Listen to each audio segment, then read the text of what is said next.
So, welcome to Coffee with Clonan the Librarian. I'd like to introduce you to our guest today. It is Gary Costa. He is the Executive Director of Golden Rainbow. Hey, thank you. Welcome.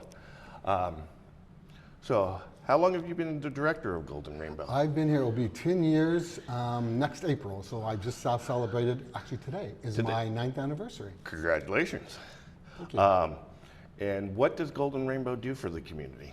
Well, Golden Rainbow, we were started by the entertainment industry here in Las Vegas at the beginning of the AIDS epidemic back in 1986 and 87.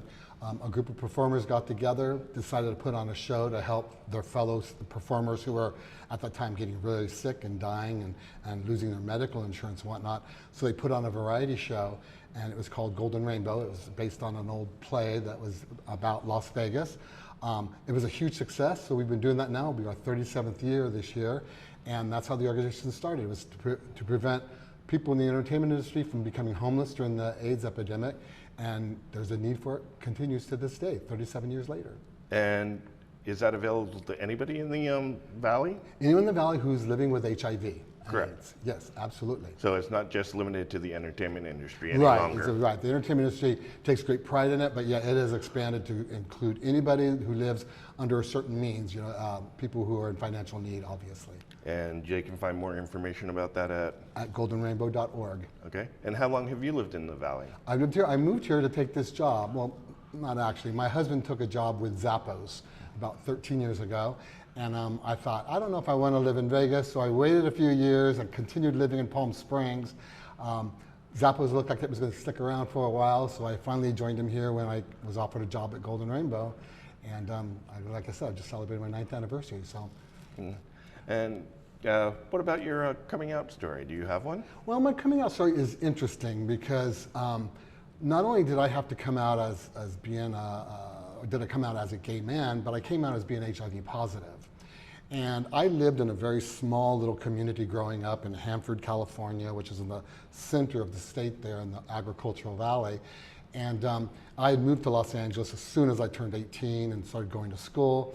And I found out I was HIV positive in 1988 when the HIV testing first came out.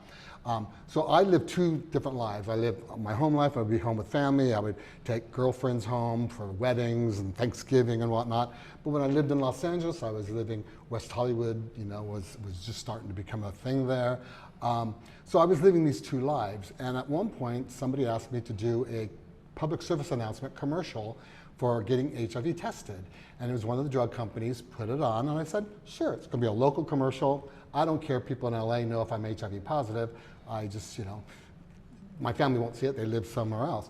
So I did the commercial, and it was a huge success. And in fact, Roseanne, when she had her show on TV, she decided to do her season premiere in 1988 to have AIDS-related commercials because she was a big activist. So I was told by the people who put on the commercial that it was going to go nationwide and it was going to be premiering. And I thought, my parents watch Roseanne. I don't want them to find out about my HIV status on national television. So I rushed home to tell them like the night before the premiere, and I'm glad I did. So I told my parents about HIV, gave them a little history. They weren't even familiar with it at the time because they were pretty much sheltered.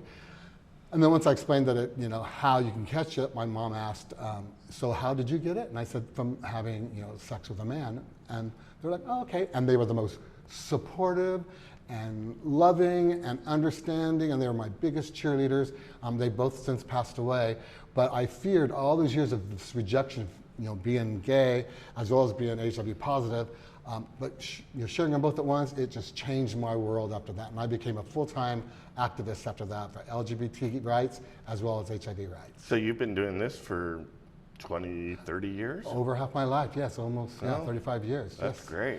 Yeah, I called myself an accidental activist. I was in school at the time to study business and marketing, and wound up doing volunteer work at an AIDS organization in San Diego County at the time, and thought, I love this work, this is meaningful, this is what we need to be doing, and shifted my gears right then and never looked back. Yeah, great.